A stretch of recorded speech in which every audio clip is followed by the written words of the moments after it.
ओं नमो भगवते वासुदेवाय। ओं अखण्डमण्डलाकारं व्याप्तं येन चराचरं तत्पदं दर्शितं येन तस्मै श्री श्री गुरवे नमः। शुक्लाम्बरधरं विष्णुं शशिवर्णं चतुर्भुजं प्रसन्नं वदनं ध्यायेत् सर्वविघ्नोपशान्तये। नारायणं नमस्कृतं नरं चैव नरोत्तमं देवीं सरस्वती व्यासं ततो जयमुदीरयेत्। व्यासं वसिष्ठनाप्तारं शक्ते पौत्रमकल्मषं पराशरात्मजं वन्दे सुखतातं तपोनिधिं। व्यासाय विष्णुरूपाय व्यासरूपाय विष्णवे नमो वै ब्रह्मविदये वसिष्ठाय नमो नमः। ओं पार्थाय प्रतिवदितां भगवता नारायणेन स्वयं व्यासेन ग्रथितां पुराणमुनिना मध्ये महाभारतम् अद्वैतामृतवर्षिणीं भगवतीमष्टादशाध्यायिनी मम्मत्तामनुसन्दधामि भगवद्गीते भवद्देशिनि। नमस्तुते व्यास विशालबुद्धे फुल्लारविन्दायतपत्रनेत्र येन त्वया भारततैलपूर्णः प्रज्वलित ज्ञानमय प्रदीपः प्रपन्न पारिजाताय स्तोत्रवेत्रैकपाणये ज्ञानमुद्राय कृष्णाय गीतामृतदुहे नमः। सर्वोपनिषदो गावो दुग्धा गोपालनन्दनः पार्थो वत्स सुधीर्भक्ता दुग्धं गीतामृतं महत्। वसुदेवसुतं देवं कंसचाणूरमर्दनं देवकी परमानन्दं कृष्णं वन्दे जगद्गुरुं। मूकं करोति वाचालं पङ्गुं लङ्घयते गिरिं यत्कृपातमहं वन्दे परमानन्दमाधवं। शान्ताकारं भुजगशयनं पद्मनाभं सुरेशं विश्वाधारं गगनसदृशं मेघवर्णं शुभांगं लक्ष्मीकान्तं कमलनयनं योगिर्भिध्यानगम्यं वन्दे विष्णुं भवभयहरं सर्वलोकैकनाथम्। आज आम श्रीमद्भगवद्गीतार त्रयोदश अध्याय प्रकृति पुरुष विभाग योगर तृतीय भाग आज आम आलोचना करवा। कार्य कारण कर्तुते हेतु प्रकृतिरुच्यते पुरुष सुख दुःखानां भोक्तृते हेतुरुच्यते। पुरुष प्रकृतिस्थो हि भुङ्क्ते प्रकृतिजान् गुणान् कारणं गुण संगस्स सदसत्योनि जन्मसु। जहाँ सबू तू शरीर रे देखुचु दश इंद्रिय बुद्धि मन ये सबुरे प्रकृति आधिपत्य करी सुख दुख भोगाए देही यार कारण। जीवात्मा प्रकृति बस तेणु प्रकृति काम क्रोधादि पड़ी सुख दुख भोगी जोनि जन्म पाए। शरीरे देखुअछु जाहा कार्य नामटी अटे ताहा दश इंद्रिय बुद्धि मन तत्व ये अटई कारण। प्रकृति थाए कर्ता पड़े ज्ञानी कारण कर्तु जाने सुख दुख भोग निमित्त पुरुष कारण अटेत। जीवात्मा थाए प्रकृति रे ताहा गुणे से भोगी बारे त्रिविध जोनि रे जन्मई सुख दुखादि भोगु थाई। प्रकृति गण संग होई जोनि जन्म को भोगु थाई। उपद्रष्टानुमंता च भोक्ता भोक्ता महेश्वर परमात्मेति चायुक्त देहेस्मिन् पुरुष परः ज एवं वेत्ति पुरुषं प्रकृतिं च गुणैः सह सर्वथा वर्तमानोऽपि न स भूय अभिजायते। ए देहरे ब्रह्म पुरुष थिले मध्य पृथक भावे थाए से सकल करे ओ कराए से सर्वव्यापक महेश्वर से प्रकृति बाहर ये सब गुण प्रकृतिर जो लोक यह जानी ब्रह्मरे चित्त दिए से जोनि जन्म पाए नहीं। ए देहे पुरुष बसई एथुरु पृथके रहई उपदेष्टा से अनुचिंता पुड़ी सकल भोक्ता कर्ता सर्वव्यापक महेश्वर मात्र से प्रकृतिर पर गुण प्रकृति ये पुंसर जानई जेहु पुंसवर न पाए पुनर्जन्म से ही परम ब्रह्म कुतल भई।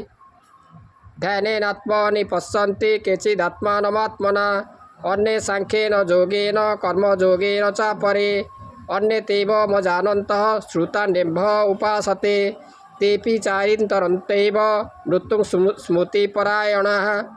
कहीं आत्मा को ये देहरे ध्यान रे देखे कहीं सांख्य जोगरे देखती के कर्म जोगरे देखे मात्र कर्म जोग बाट अधमर अटे।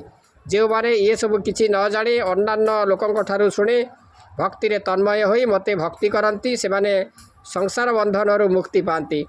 आत्मा को ए देहरे के ही ध्यान रे दर्शन करई के सांख्य जोगरे देखती के कर्म जोगरे लभन्ते अधम कर्म जोग करे बुझाई कहली तो हरे पुणी अपर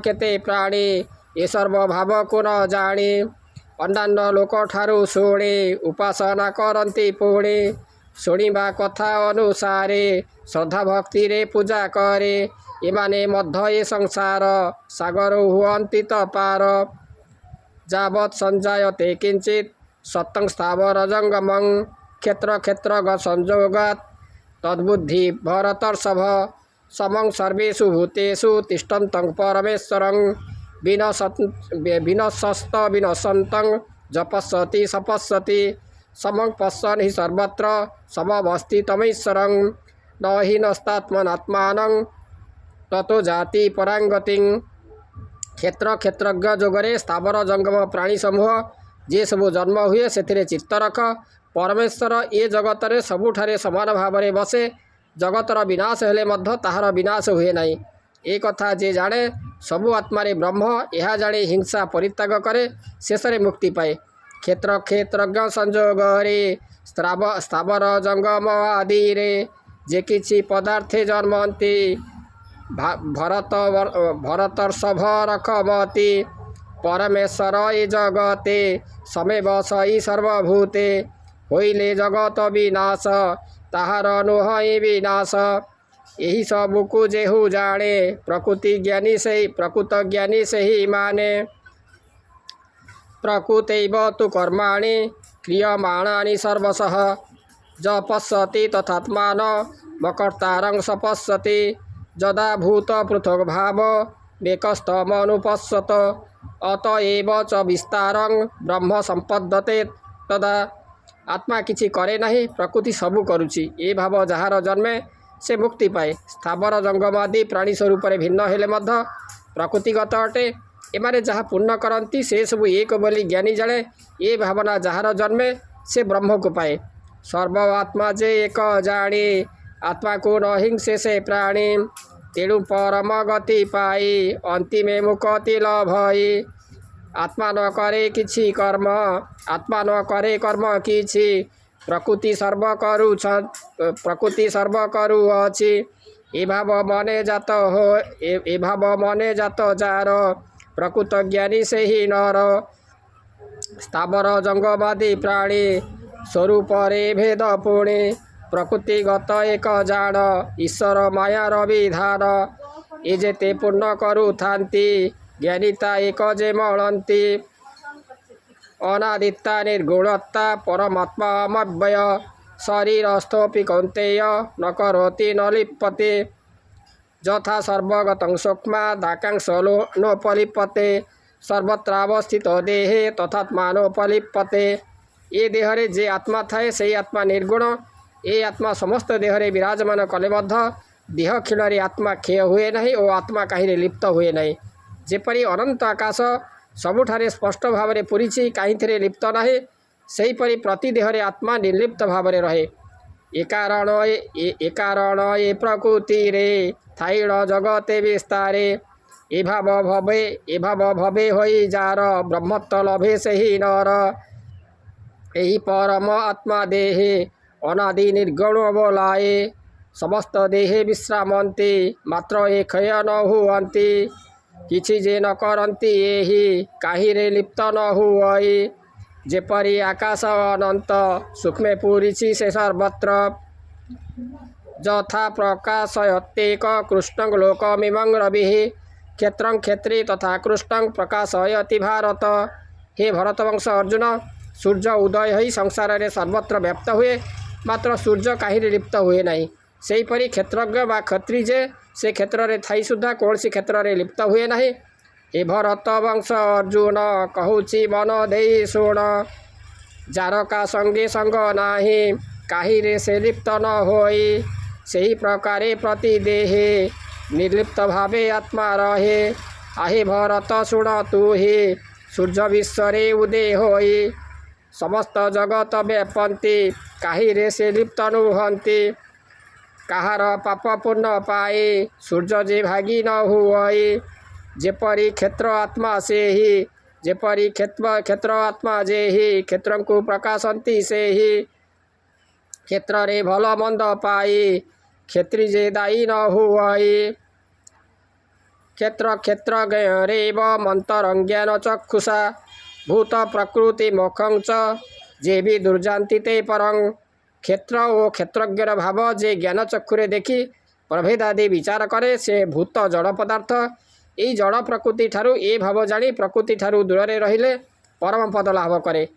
क्षेत्र क्षेत्रज्ञ भाव मान जे ज्ञान चक्षुरे दर्शन करीण प्रभेद प्रकार विचार कर मनर भूत को जड़ बोली कही जड़ प्रकृति ठारू से ही मुक्ति लभिबा निमित्त रे विधान जानती जे नरे परम पद से लभंती एभावे वसुदेववती इति श्री महाभारते शतसहस्रं संहितायां वैयासिकां भीष्म पर्वणि श्रीमद्भगवद्गीता उपनिषत्सु ब्रह्म विद्यां योगशास्त्रे श्रीकृष्ण अर्जुन संवादे प्रकृति पुरुष विवेक योग बा क्षेत्र क्षेत्रज्ञ विभाग योग नाम त्रयोदश अध्याय। तेणु श्रीमद्भगवद्गीतार त्रयोदश अध्याय जहाँकि प्रकृति पुरुष विभाग योग बा क्षेत्र क्षेत्रज्ञ विभाग योग आपण मैंने शुणिले। आशा करे भगवान दिव्य कथामृत आपण मानक भल लगी आज रोचे। ओम नमो भगवते वासुदेवाय।